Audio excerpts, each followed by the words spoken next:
Hello friends, welcome back to Prabhu Priyanka kitchen. இன்றைக்கி நம்ம பார்க்க போகிறது என்னென்னா பாஸ்தா, டொமேட்டோ பாஸ்தா செய்ய போகிறோம். எப்படி செய்யலாங்கிறத பார்க்கலாம். அதுக்கு ஃபஸ்ட்டு 2 கிளாஸ் தண்ணி ஊற்றி வச்சுருக்கிறேன். தண்ணி நல்லா கொதிக்கணும். தண்ணி நல்லா கொதித்ததுக்கப்புறம் நம்ம பாஸ்தாவை ஆட் பண்ணிக்கலாம். நான் 1 கப் பாஸ்தா எடுத்திருக்கேன்.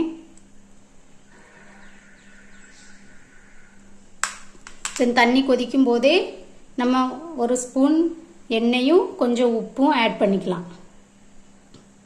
தண்ணி நல்லா கொதிக்கட்டும்.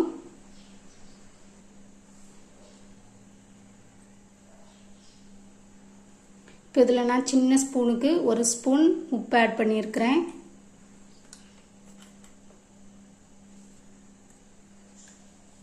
கொஞ்சமாக எண்ணெய்.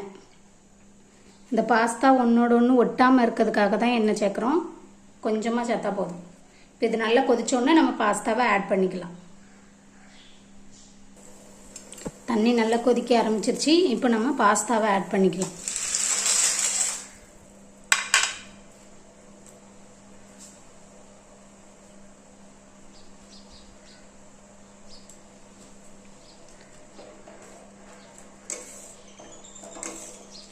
ஒரு 5 நிமிஷம் வேகட்டும்.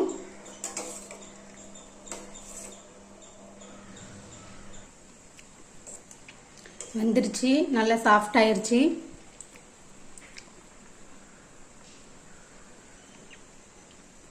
நல்லா சாஃப்ட் ஆயிடுச்சு. இப்போ நம்ம இதை ட்ரெயின் பண்ணிக்கலாம்.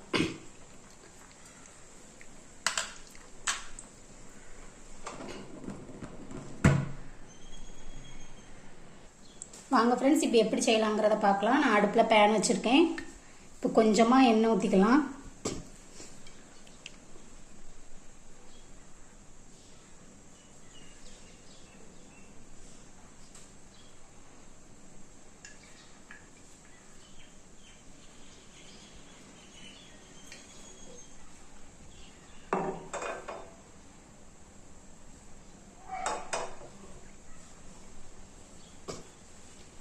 எண்ணெய் சூடாகட்டும்.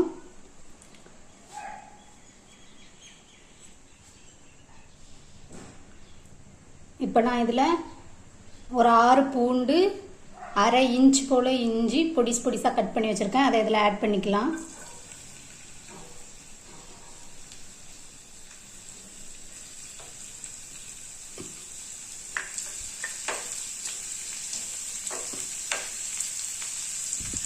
ரொம்ப ஃப்ரை ஆகணும்னு அவசியம் இல்லை.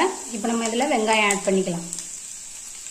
நான் ஒரு மீடியம் சைஸ் பல்லாரி குட்டி குட்டியாக கட் பண்ணி வச்சுருக்கிறேன். அதையும் இதில் ஆட் பண்ணிக்கலாம்.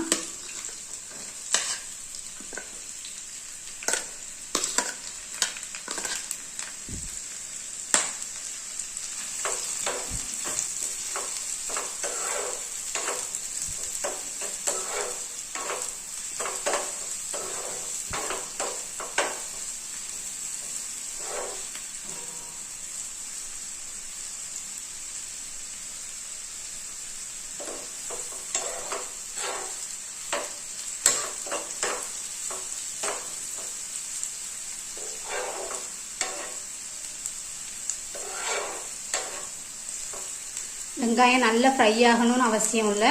லைட்டாக வதங்கினா போதும். இந்த டைம் நான் தக்காளி ஆட் பண்ணிக்கிறேன். நான் பெரிய தக்காளி 1 தக்காளி ஆட் பண்ணியிருக்கிறேன்.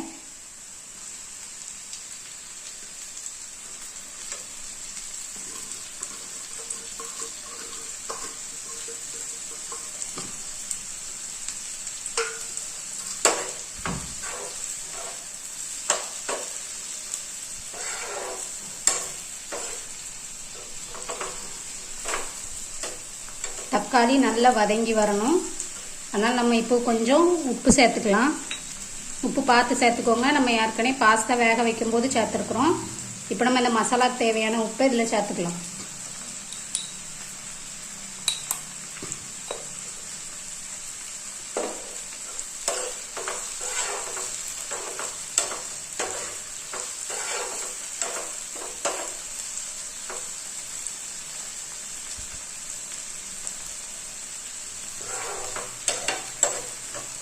தக்காளி நல்லா மசிஞ்சு வேகட்டும். அப்புறம் பார்க்கலாம். தக்காளி நல்லா மசிஞ்சு வெந்துருச்சு.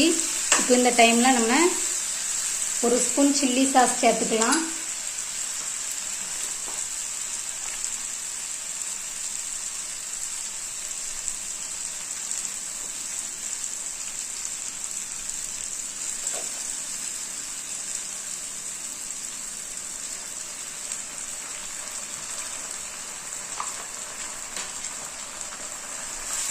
அடுத்து சிம்மில் வச்சுக்கோங்க.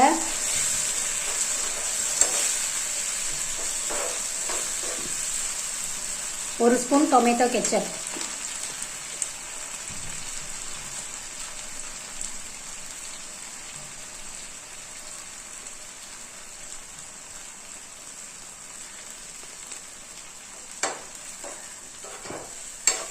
சிம்மில் வச்சு நல்லா ஃப்ரை பண்ணுங்கள்.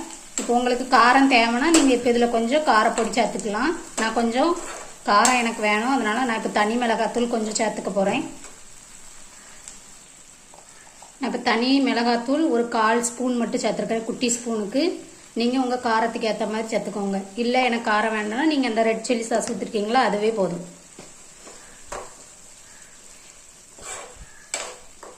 இப்போ நல்லா அந்த சில்லி பவுடரோட ராஸ்மெல் போகிற வரைக்கும் வதக்கி விட்டுக்கலாம். அப்புறம் நம்ம பாஸ்தாவை ஆட் பண்ணிக்கலாம். ராஸ்மெல்ஸ் போகிற வரைக்கும் ஃப்ரை பண்ணுங்கள். இப்போ ராஸ்மெல் போயிடுச்சு. இந்த டைம் நம்ம வேக வச்சு வச்சுருக்கிற பாஸ்தாவை ஆட் பண்ணிக்கலாம்.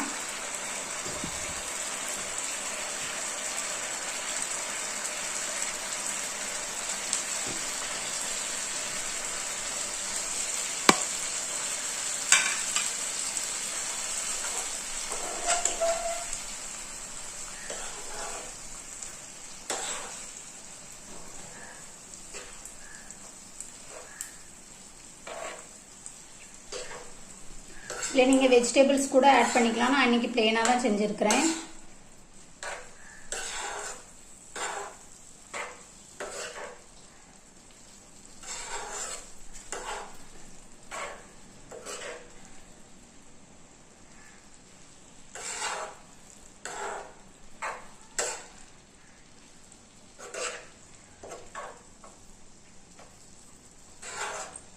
ஒரு 3 நிமிஷம் இதில் வேகட்டும். இந்த மசாலா எல்லாம் அந்த பாஸ்தால இறங்கணும்.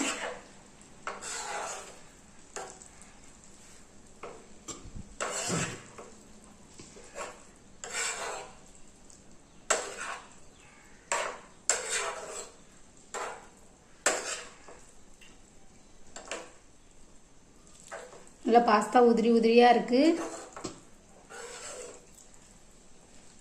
மசாலாவும் நல்லா கோட் ஆயிடுச்சு.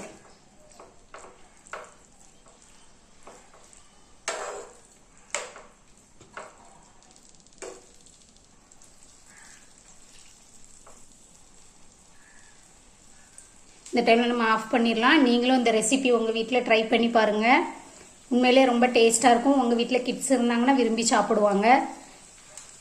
சிம்பிள் ரெசிபி தான். ட்ரை பண்ணி பார்த்துட்டு எப்படி இருக்குங்கிறத கமெண்டில் சொல்லுங்கள். பிடிச்சிருந்தா லைக் பண்ணுங்கள். ப்ளீஸ் மறக்காமல் நம்ம சேனலை சப்ஸ்கிரைப் பண்ணுங்கள்.